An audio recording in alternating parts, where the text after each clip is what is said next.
Hello, everyone, and welcome to the Pony 411 podcast. Hello, everyone, and welcome to Pony 411. Good evening, listeners, and welcome to the Pony 411 podcast. Hey guys, welcome to another episode of Pony 411. Welcome to Pony 411.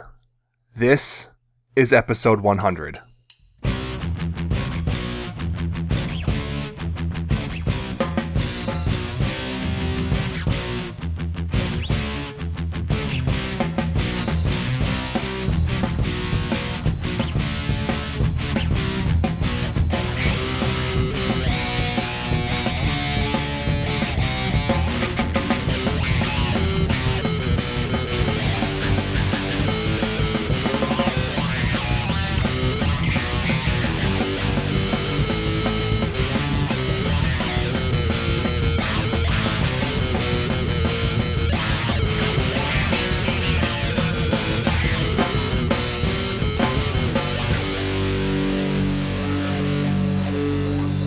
As you heard, yes, this is the 100th episode. We made it to triple digits now. And this is surprising. A little bit, I guess. I mean, I've been here doing this 100 times now. So that's kind of crazy. But yeah, in this episode, we do have multiple news items coming up for you. We have a comic, and we have, of course, the new episode. But first, I'm Nemesis, and joining me is Alca7raz. Yo. How you been doing? I've been doing pretty good. See that Star Wars trailer? Oh, I did. Oh, man. I'm like sitting here like, part of my brain's like, don't get hyped. You know what happened the last 3 times, but don't care. Hype is building. Hype train has left the station. Doesn't matter. I'm ready for Christmas. Bring it on. Yep. Oh, and of course, Avengers. Avengers. In a couple weeks. I mean. Get hype. Yeah. Get lots of hype. Disney's going to get tons of money this year. Tons and tons of money. Not like they don't already have tons of money, But but they're hey, gonna let's give give them more. more. Here, just shut up and take my money already. Yes, we do have news, though. And if you want to follow along with this news, pony411.libsyn.com/show notes. That's LIBSYN. So, in convention news, Brony Days, a convention in France, has a Kickstarter to help fund their convention later this year. October, November, that's what it is. It's like 31st to the 1st, like that. Is that the first one we've had in France? No, this is their second time they're doing it. The last time they did it in 2013, though. That's why. Okay. Brony Can has made several guest announcements, including Kelly Sheridan, the voice of Starlight Glimmer, Ellen Kennedy, the voice of Maniac, and Rebecca Choquette, who you should know. You should know. Or Nemesis here will be very angry with you. Shake my fist at all of you. BronyCon has also announced Kelly Sheridan for their convention. She's really getting into the convention track, isn't she? She's here to equalize all of us. Oh boy. Here we go. Everfree Northwest has announced Jason Thiessen and Jim Miller. Pretty sure that's pronounced Thiessen. I think the H is silent. Thiessen. It's interesting. Yeah. Whatever. I'm probably wrong. You probably are. We butcher names all the time We here. do. It's Especially fine. you. It's fine. But yes, they're the directors, of the show. They're Kind of somewhat important, That's super important, though. Don't worry about it. It's fine. Anyway, fandom news, and unfortunate fandom news. Last week we mentioned that Sean Ray was hit by 2 cars, and unfortunately, he just passed away. Yeah, that sucks. It really does suck. That sucks bad. Our thoughts go out to his family and friends. It's a terrible thing to go through. That is. Anyway, not really better news, but less depressing. Relatively better. Still not that good. Yeah, I don't know. Richard Newman, if you don't know who that is, the voice of Cranky Doodle Donkey, is having a hard time getting work right now, and he may have to sell his house. He and his daughter are trying to raise money to pay it off and fix it up. Plus, I guess, make mortgage payments for the next few years. Yeah. So if you can, go help. Yeah, they have their Indiegogo fund for it. And they have little rewards, so if you want to check those out, they're actually not very expensive either. That's what surprised me. So if you want to help him out, or if you're like me and you remember him better for the voice of Rhinox. Didn't he do other voices like? Oh yes, he did. Bison? Bison. That's M. the whole Bison. thing. Yeah. Raise $1 million for M. Bison. The yes, that's him. The problem is actually he's at that awkward age of an actor where he's too old to play like the normal male lead, but he's too young to play the old guy. Yeah. So, because he has done live action stuff as well, so it's just difficult for him. So go help him out if you can. Yes, please. Anyway, the Overmare Studios has a few things going on right now. First, they've released a video about firearms of the game. They're just kind of showing firearms Current firing. engine, how would the Yes, the so don't weapons are expect looking. finished things. Yeah, it's definitely rough. Second, they're going to do a podcast about their game, so it's not really competition. It's just about their game. And third, and finally, they're looking for 3D modelers right now. So if you are capable of that, go check them out because they have a list of what they're looking for. In merchandise news, a sitting Fluttershy bank is now available at Walmart, joining the Pinky and Twilight ones. I have not seen one personally, but then again, I haven't been in Walmart for a while. Isn't there Rainbow Dash ones too? I think I may have seen them. I don't know. I I don't might remember. be getting that messed up. I don't think there was. There's Rainbow Dash Piggy Bank, That the piggy-shaped one. I don't think there's a sitting one. Yeah, I don't know. The MLP and Equestria Girls McDonald's toys are now available in the US, Australia, and New Zealand. There's also a commercial for them, and it's a little odd. It's those creepy Happy Meal mascots they started doing, and there's Twilight, and it's apparently new animation, which is the weird thing of Twilight and going through the mirror, and then the Happy Meal following and getting pony hair and stuff, and it's odd. It's quite odd. Moving on to slightly less unsettling things, the Talking Celestia is being re-released yet again under the Pony Mania line with new flower paint apps, because that's their whole thing right now is the flowers. Flower For power. Pony Mania. Oh, wait. No. Let's fly to the castle. One old joke at a time. Oh.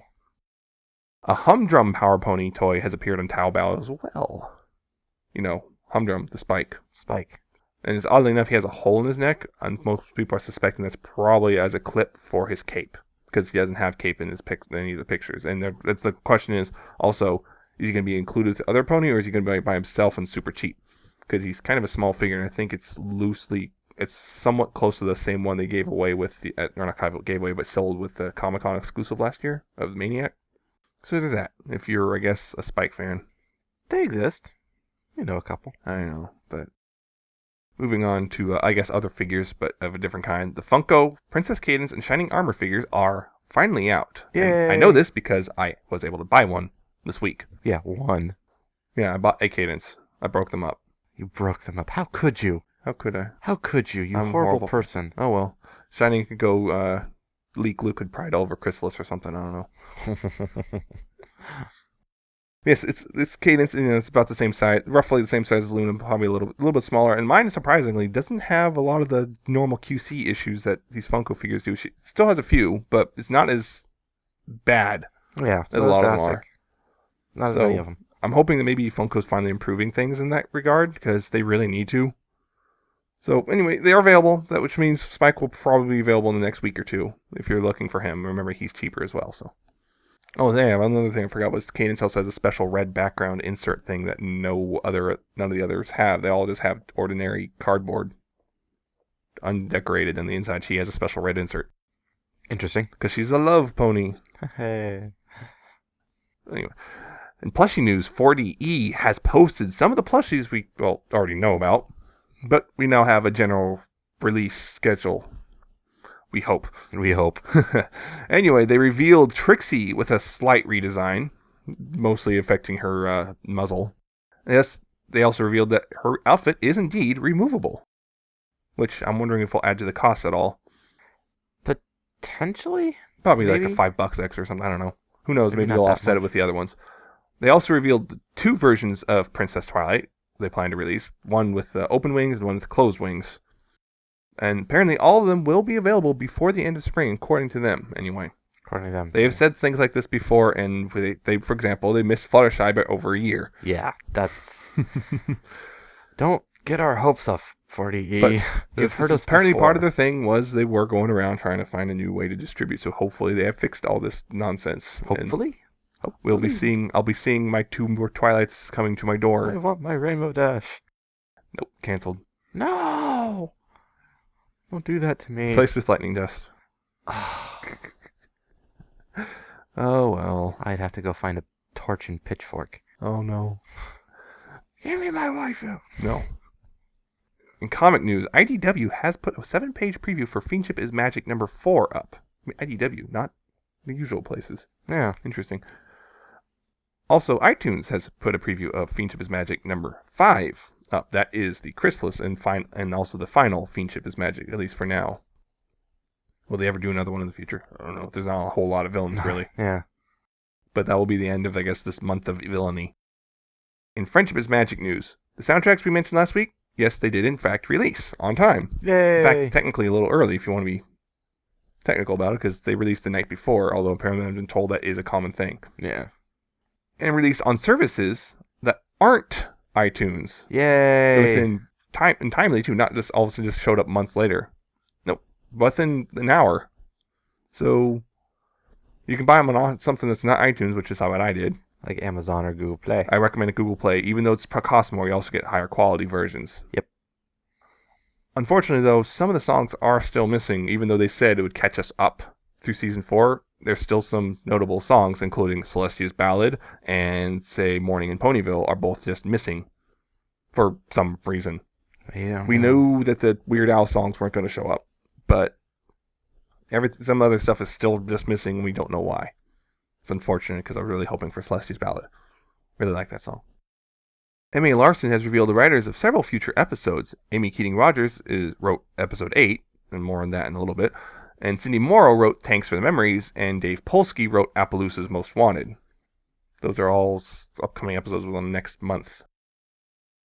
And speaking of upcoming episodes, 2 of them have had their titles and synopses revealed. So, spoilers, so tune out for the next couple minutes, I guess. So, if you don't want to hear them. First, episode 7 is called Make New Friends But Keep Discord. And the synopsis says, after finding out that Fluttershy is taking a new friend to the Grand Galloping Gala instead of him, Discord goes to extreme lengths to show that it doesn't bother him. Sounds like jealousy. And this is the Schmooze episode. And not only that, this was the episode that was rumored for a while because, if you remember, someone talked to John Delancey at a convention or something. He mentioned something about an episode where Discord gets jealous of Fluttershy's new friend. Although apparently, according to the animatics people they showed at one point, we saw the schmooze and stuff. It's a mare, so I think that might toss out the idea as a romance thing. But you never know. You never know. This is Schmooze and the Grand Galloping Gala's return. Mm-hmm. Hopefully it'll go, well, it's not going to go any better than last time. Did you say you hope it goes schmoozely?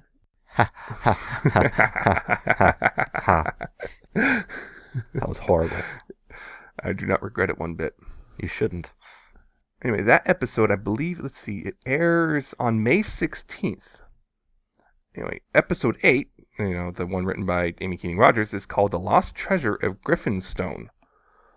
And its synopsis says, Rainbow Dash and Pinkie Pie are called by the map to the ancient kingdom of Griffinstone, but have conflicting ideas as to what problem they might have been called to fix. Interesting. So only 2 of them. So the map's only sending those 2 of them who right it now. feels it needs Which means to. there are going to be episodes we're going to have only 1 or 2 at a time. Probably 2 just to help out with the whole friendship thing. Yeah. But what's really interesting, number 1, Griffins. Griffin Kingdom, possibly. Yeah. It does say, not ancient possibly, kingdom it is. of Griffinstone. But is that, outside of Equestria, or is it like an old... I would suspect, though, it is ancient, as in it's a very old kingdom, but it's still around. What also, this is another thing, which is, will we see Gilda come back? Yeah, that's another. If you remember, when thing. Gilda's first around, the episode focused on Dash and Pinkie. So that might be where the conflict comes from, because it's dealing with Gilda. It could possibly be. This episode will be airing on May 23rd, by the way. This apparently implies, I'm trying to remember, yes, there will be a break or 2 coming up. Let me look. Yes, we will be, the weekend of May 9th, there will not be an episode according to Zap2It as of right now. And this also, let's see, that the 8th episode airs on the 23rd. We have been told that the 100th episode, which is episode 9, is not supposed to air till the 13th of June. So that is a 2-week break. 2-week break over the end of May? End of May, beginning of June. That is an odd little thing. So the weekend will be at Everfree, won't have an episode. Right. All right. That'll be... And neither will the weekend afterwards. This might be actually helpful to us. It might be helpful to us, but a little bit disappointing, but a little okay. bit. But anyway, that's the episode schedule. And as far as we know, upcoming episodes that we can confirm. Yeah. And okay, here's something that's going to be a little weird.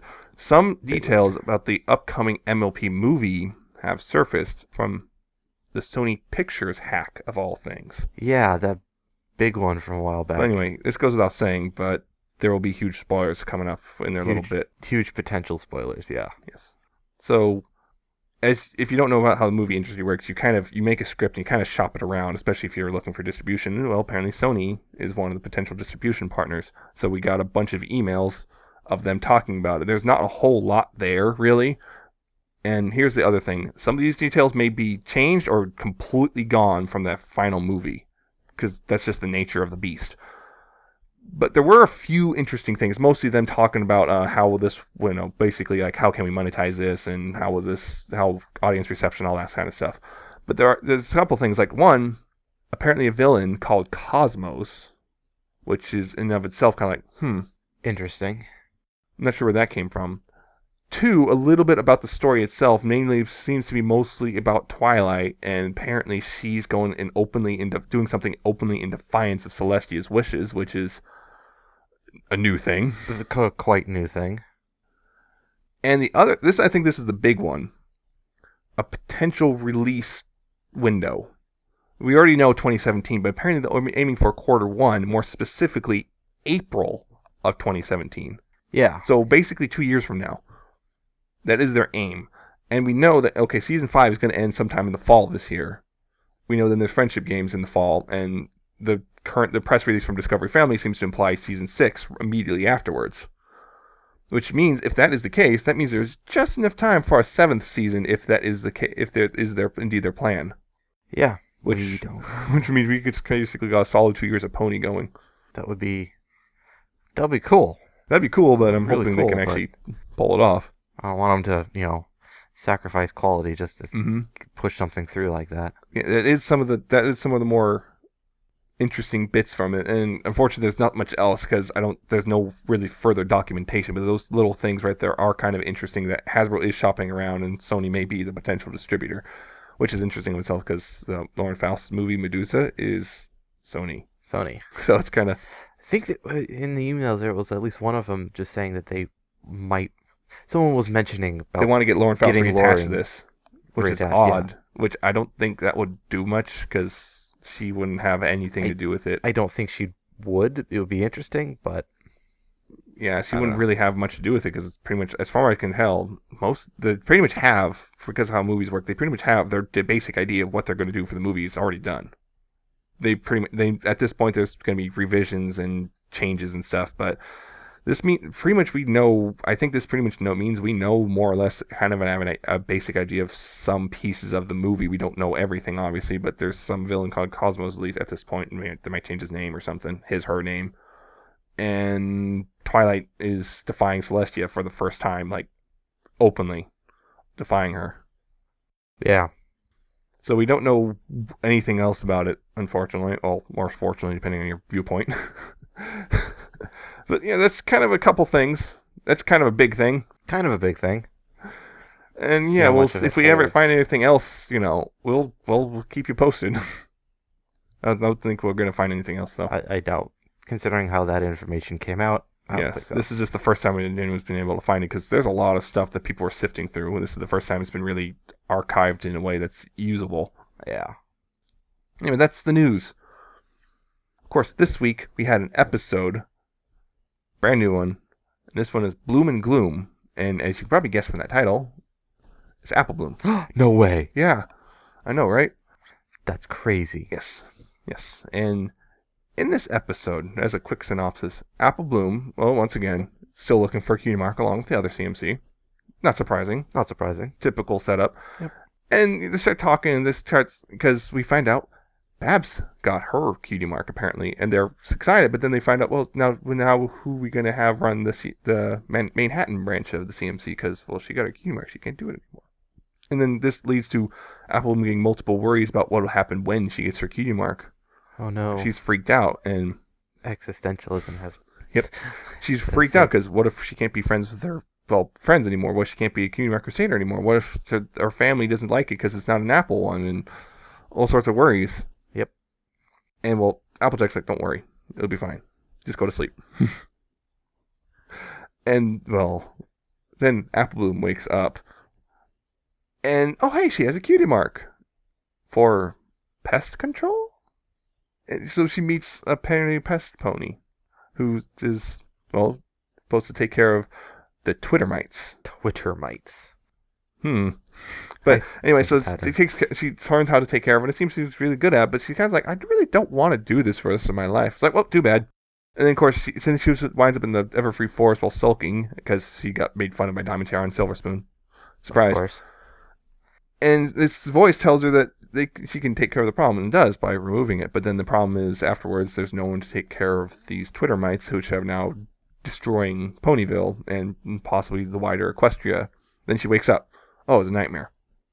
And then she gets back to the kitchen, and she has a Cutie Mark. Again, except this one is totally different. It's a potion. Yeah, but it doesn't really have a bearing, because now she tries to go to the clubhouse, and her friends are just like, you can't be a Crusader anymore, and I'm not even sure we can be your friend. And of course, that's horrible for her. And then she tries to get rid of it, and she does, and then she goes back to her friends. I can be a Crusader again. And they're like, sorry, we got our Cutie Marks. We have responsibility now. And again, anyway, she wakes up and she has another Cutie Mark, but her family doesn't seem very happy about it. Right. Turns out it's because it's not an Apple Cutie Mark, and her family's super upset. It's a weird dolphin thing. And then they start talking, and things start getting weird because voices change, and reality starts to undo itself, and then she wakes up again. After getting sucked into a void. Yeah, again, goes through the... And this now, she doesn't want a Cutie Mark, and now this just keeps popping up with new ones, and then finally she winds up in that forest again, promising to help her, and then she meets Luna. Yay. Turns out she's been dreaming this entire time, and she's having nightmares about her Cutie Mark, and Luna tells her it's okay, it's part of growing up, and it's part of who you are. And she also reveals you are not the only one. Your friends are having nightmares too. And we see little scenes of them having nightmares about their Cutie Marks, and they all learn a lesson. Apple Bloom finally wakes up, and she's fine. Yay. And that's, I guess, a synopsis a little longer than I wanted to, but whatever. Anyway, I think this was a really well done episode overall. This is a surprise, again, another strong CMC episode, because, we've actually been on a pretty good streak of good CMC episodes, I would say. We have. I mean, there's a little bit of fumbling in Season 3, but for the most part, ever since Season 1 and early Season 2, we've gotten much better CMC episodes, and this one was no exception. And of course, this also rounds out, as most people suspected, the Luna CMC, I guess, trilogy. Yes. Unless she visits Babseed, but we've already been told apparently Babseed will not appear again. And apparently this is their way of, off screen, take care of the problem. Because Babseed's Cutie Mark apparently is a pair of scissors. Because apparently it had something to do with her mane and constantly playing with her mane. And that was kind of honestly out of left field. Sort of. I mean, she was constantly blowing her hair out of when we did see her. Yeah, but that doesn't... I don't know. We didn't, to be honest, we never really got to know her that well anyway, so... Yeah. Except through the comic, which... But anyway, she's got scissors now for her Cutie Mark. It's not Apple related. Wait, didn't the handles of the scissors look like apple seeds? I think so. I think they did, so there's your Apple relation. Barely. Close enough. It's fine. She's not from the apple farm. Yeah. She's fine. What I really liked about this episode, though, was I think my favorite actual thing about this was as we went through the dreams, things started to degrade more and more as we became increasingly clear that this is not reality. The dream begins to collapse. Yeah, it's collapsing around her, and it's because we get just weird little things happening, and people, or I guess her friends and people, just starting to act more and more different, and then eventually the Apple kind of comes to a head with the Apple family just kind of switching voices and whatnot, and at first I thought it was an animation error, but this was obviously intentional, where Applejack's hat just kept disappearing. Yeah. It kept disappearing, reappearing, showed up at Big Mac. I think it showed up at Granny Smith at one point. It just kept, that was part of the dream, was just things are wrong. Yeah, and then it really was obvious when they all... Applejack speaking in Big Mac's voice and vice versa, and like, holy crap. Yep. That was creepy. That was actually pretty cool. I liked it. like this. This whole season of it's unsettling. It's working. I like it. It's creepy in a good way. Yes, very entertaining. Yeah, I'll pretty much echo most of what you said. It was a very entertaining episode. Yes. Definitely one to go back and watch later. Uh-huh. Oh, this is also where we found that we were talking about the masked pony. The gas mask pony. We're like, who's that? Who's that supposed to be? And we find out he's just a pest guy. He's a pest guy, except these pests will zap you. Yeah, that was a cool thing. These Twitter mites, basically, the more spread out they get, the bigger the zap is, and they have to contain it with a and vacuum. The more of them there are, kind of a thing. Sort of, yeah. It's like Pikachu's. But it was, that was a cool one. It was a kind of cool. The mask thing was kind of a cool design. It is a really cool design. And I also, I called Twitter mites, which is like another Twitter joke. Another Twitter joke. I wonder if they're going to keep doing that. That would be funny. Oh dear. That'd be real really life funny. seeping into My Little Pony. Oh no. Oh no. But yeah, I like that initial thing. I like the Diamond Tiara and Silver Spoon making fun of Apple Bloom there and kind of really harsh this time. Oh yeah. And that's how the whole thing got started, because she just threw the jar of the Twitter mites away and they got cracked, so they were able to escape, and then they started zapping everything, including the apple farm. So they destroyed the farm again.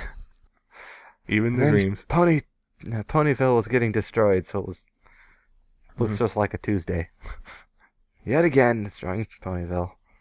And of course, there's going to be the inevitable comparisons to Inception, because dream within a dream within a dream. It was more than, I think, Inception even. Well, I think Inception, what was that, 3 dreams deep? At least. This one was 4. Probably 4. But, yeah, so of course people are going to immediately compare it to that. Yeah. But, that's fine. That's fine. It might have been inspired by, who knows? Might have been loosely inspired in a sense. Of just, hey, the dream within a dream thing. Obviously not to that.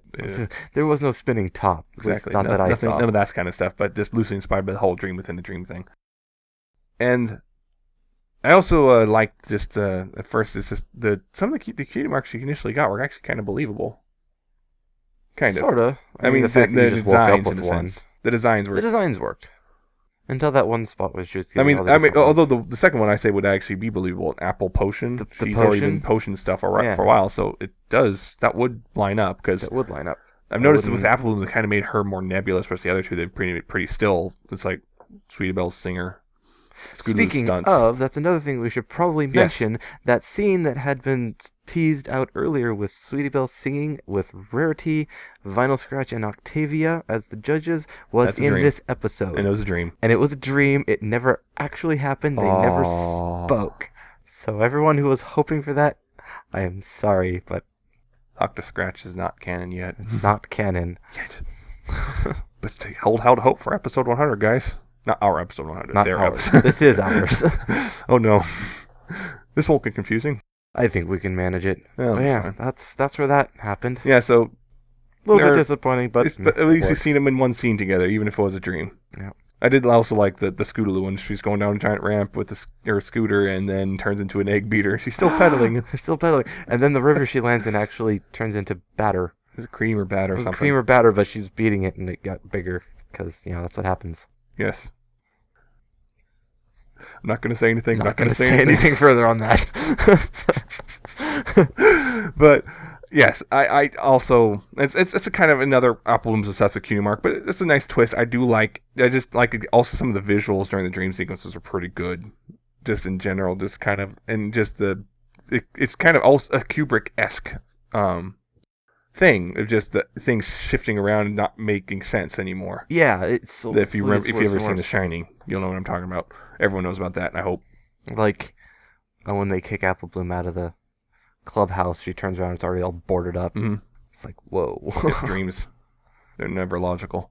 Yeah, the first dream sequence, there wasn't anything like that. Yeah, not yet, but this time, and then the second one, things started getting weirder and weirder. She started switching places immediately. That was such a cool idea. I mean, slowly it's more and more broken. And also, I almost forgot the voice in the woods whenever Apple ran into it. It's like I can't remember if it's actually Tabitha or not. And it doesn't say in the credits. I should probably check Twitter.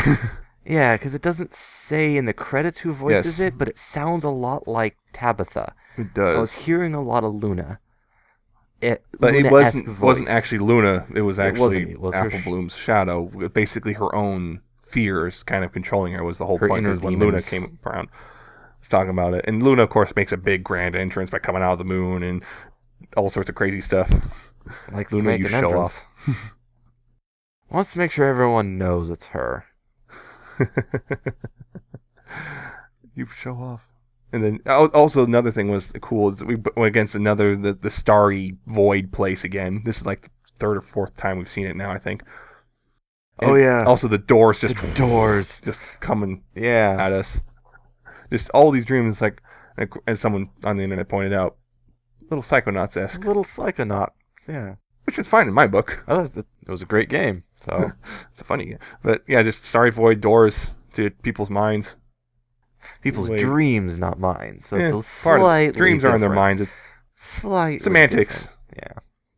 So I did like that effect. Of course, it makes me wonder, like, so is that how Luna does it, or is it just kind of a visualization for Apple Bloom's sake? Might be for Apple Bloom's sake. Who knows? Maybe it's just easier for Luna to sort things out. She just pretends they're all doors. Possibly, because we don't know. Their She mind might just likes to have drop things in. nice and sorted. She might just, instinctively know what's going on and drop in Who knows? because it's her talent. But she visualizes it for others. So yeah, this was a nice round off because we had Scootaloo and Sweetie Belle. They all actually talked together inside the dream world. So we can now have confirmation because I've seen this several fanfics where you can connect your dream to another pony's dream in a sense. Like Inception. Yeah, it is because some people went along with that idea, and Yep, you can now do it's it. I guess canonized And Scootaloo flew in the dream. in the dream Because because she realized they were dreams. wait, we're dreaming that still? means Boom, and she's flying all over the place. Yep. Yeah. So this was another nice CMC Luna episode. It was good. It was a really good episode. I think actually the best of the three. I'm going to say that of the 3 CMC Dream episodes. I'm going to say that. I think I might agree with you. Because, yes, I think Sweetie Belle's was the weakest. It just kind of had that weird pacing issues. I remember that. But Scootaloo's was the first one. It was kind of Scootaloo's, the most basic of the 3. yeah, I still kind of like Scootaloo's, though. I didn't say it was bad. Sleepless in Ponyville. It was feel good. It's just kind of the most basic. I'm a little bit biased on that, though. Of course you are. So, It's like, look, Dash and Scootaloo, big old sisters. Oh, boy. Yep. So I'm a dork. little biased on that one. I think if you were to just use only the parts with CMCs and dream sequences and Luna and remove the rest of Sleepless in Ponyville, I would agree with you that this would be the better one. But if you include the Dash and Scoots part of Sleepless in Ponyville, that one, Nope, that whole episode is better for me. Also, pancakes again. Pancakes yet again. Twitter and Recurring pancakes. theme? That is the theme of this episode. Ignore all that nonsense about Cutie Mark magic. Who cares about that? It's about Twitter and pancakes. Twitter and pancakes. Twitter cakes. I had this stinking feeling that's actually going to be a concept some point in the season. Twitter cakes. And I founded it. Oh no. Quick, start using that hashtag. Oh, no. Hashtag Twitter cakes. Oh no. What are you doing? So, yes, this was a very nice episode. And I enjoyed it. Then the question is, was Appaloosa Most Wanted finally going to have them get their cutie marks or not still? We don't know. We're going to find out in How 3 many episodes. weeks? 3 weeks? Yes, I think. So, something like that. Yes, 3 weeks because it's the final episode of April or something, or May, first episode of May. We'll but find it's out before when the, it I airs. think it's before the first break. Anyway, yeah, so enjoyable. We liked it a lot. Definitely going to be a rewatcher. Definitely something if I rewatch again, which I might just lead into season 5. You've finale. rewatched the seasons how many times now? All at once. You mean twice? Yeah, this is going to be one to go back and Because And I look at remember later. leading up to season 2, I'll rewatch all of season 1. Then leading up to season 3 finale, where we watched all of the series, and then I did that leading up to season 5.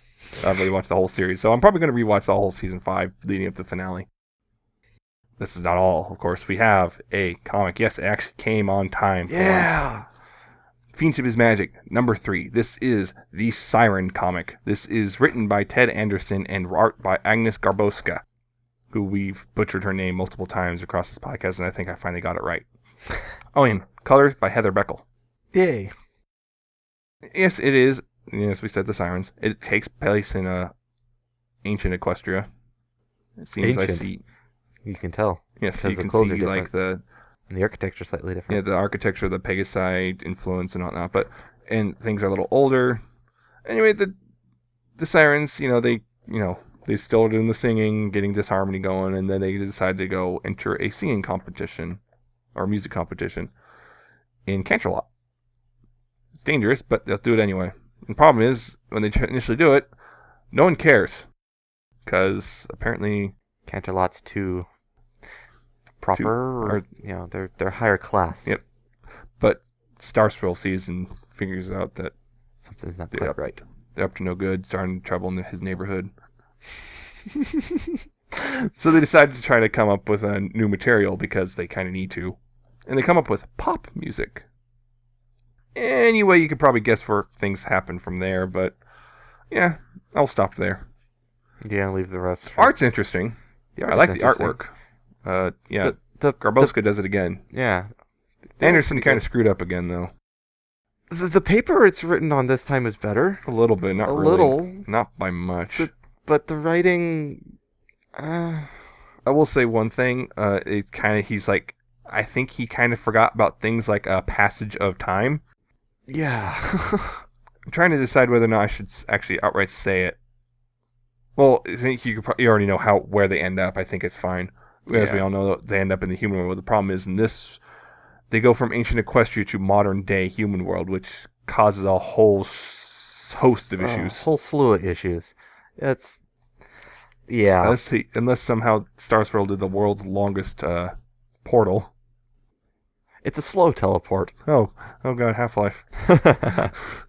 Yeah, it's one of those things. It's kind of the music that's a lot. It kind of felt the climax felt anticlimactic. Actually, yeah. The ending is like, did you pay attention at all, Anderson? This is the second time he's done this.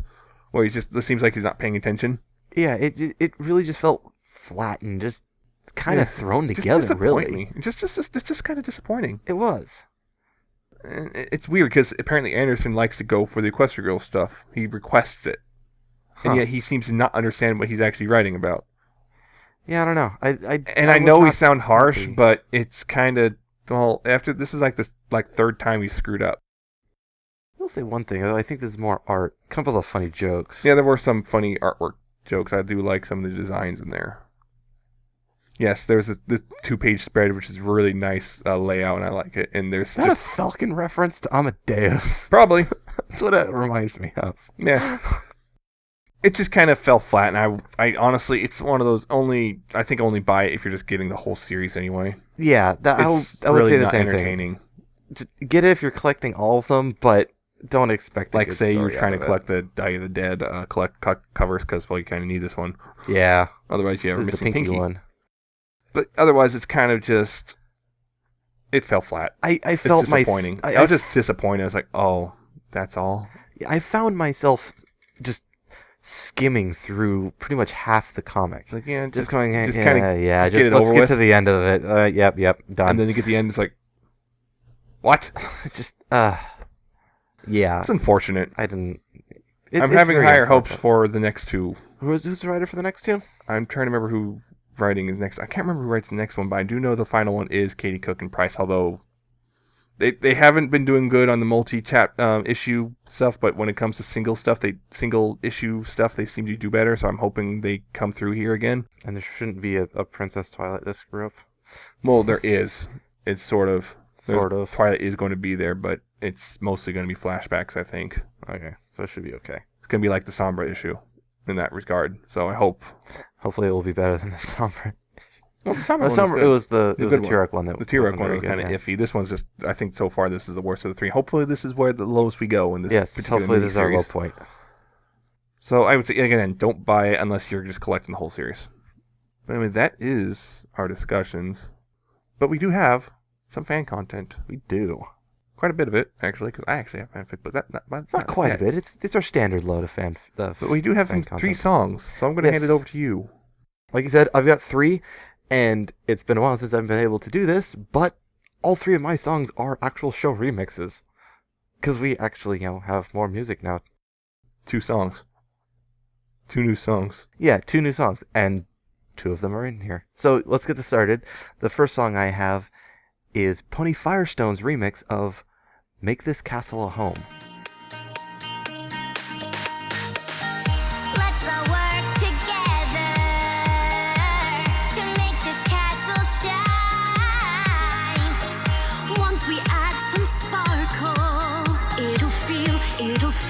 it'll feel divine. Crates of apples and bales of hay just makes you feel at home. Furry friends and some popinjays, so she won't be alone. If you've listened to Funny Firestone's music, it's just standard electronic stuff that he does. It's just really good. And I thought it was a neat way of doing it. Yeah, this was kind of a nice bouncy song. And yeah, it had a good energy to it, but it was kind of honestly kind of little forgettable. Overall, it's like nice, but nothing particularly special. The next one I have isn't actually from the show. It's from the movies, from the EQG movies. Rainbow It Rocks. is XCR's remix of Under Our Spell. Blindsided by the beach, clapping your hands, stomping your feet. You didn't know that you fell. Oh, now you're falling under a spell. Oh, now you're falling under a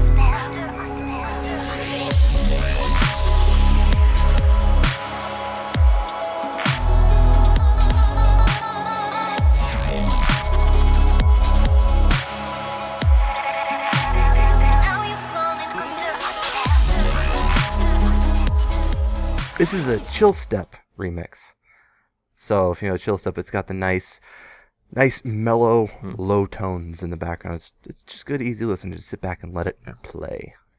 I would say it is a kind of an interesting remix of the song. Although, yeah, and it is mellow, which is thematically appropriate because it's Under Our Spell, which tends to make people kind of think of slow and easy and this reading's called hypnotic. chill Yeah, step. it's kind of hypnotic in a sense.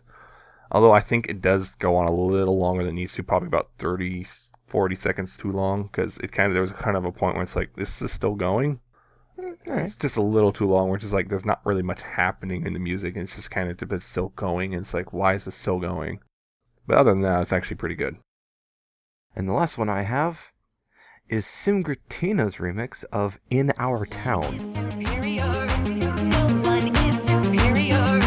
No one is superior. No one is superior. No one is superior. No one is superior. No one is superior. Life is a brand in our town.